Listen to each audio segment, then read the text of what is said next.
Happy Crockin Monday, y'all.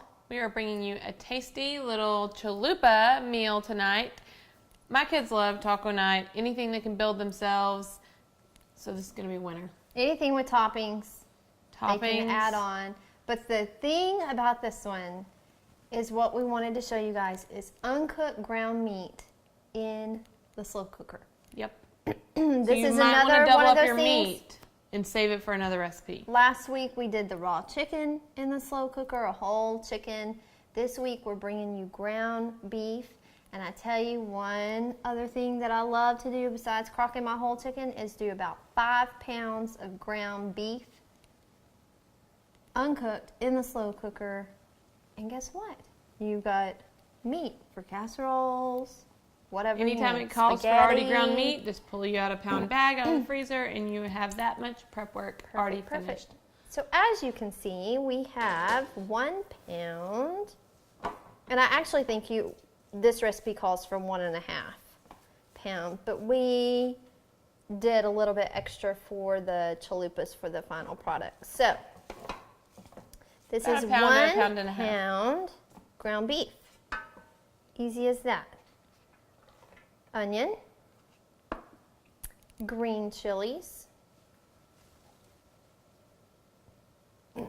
and some garlic. Don't worry about the green chilies making it too spicy. With the meat, it's going to give it like a sweet flavor too. Yeah, and it's so not spicy at all. It's not making it spicy, so No. don't worry about that. So, I mean, you don't even really have to mix this a whole lot. It's as simple as that. So I'm going to cover this. We're going to cook it on low for about 6 hours. Then, because it's uncooked ground beef, we're going to take it out and we have the onion and the green chilies and the garlic in there. Normally, if I was just doing plain ground beef, I would rinse it real good and drain it. But because it has the green chilies and all that, let's just drain the beef and get that grease off, and then you're going to stick it back in your slow cooker. And once you stick it back in your slow cooker, then what are you going to do? You're going to add, we decided instead of just putting these all cold toppings, we would add a few in to let them get cooked for a little while. So you're going to add in a packet of taco seasoning. We usually get the low sodium. So 1 packet of taco seasoning, you're going to add about 1 cup to 1.5 cups of halved cherry tomatoes. Yummy. And about 1/2 cup of green onions chopped.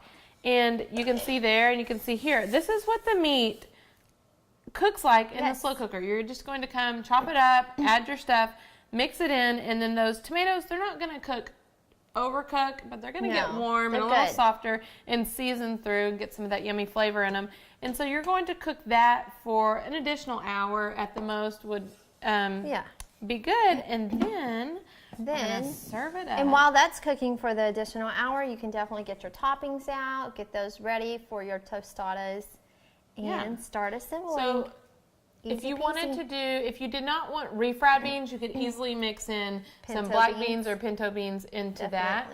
So just a fun little meal for everybody to make. You put your beans on. My kids always ask for tostadas at our restaurant, or like we're in the car and we have to go through somewhere and get something. They're like, I want a tostada.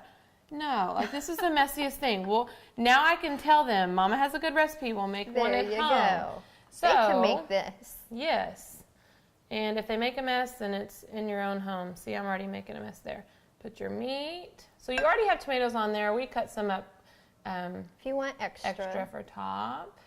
Put yummy, a little yummy. bit of toppings.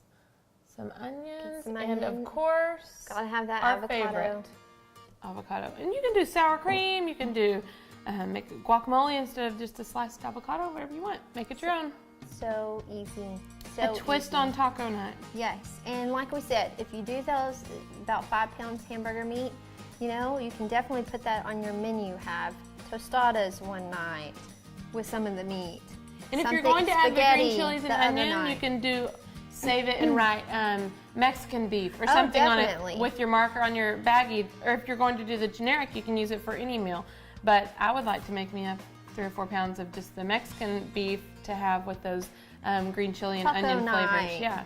yeah, whatever. So hope you like it. Happy crockin', y'all. And y'all have a great week.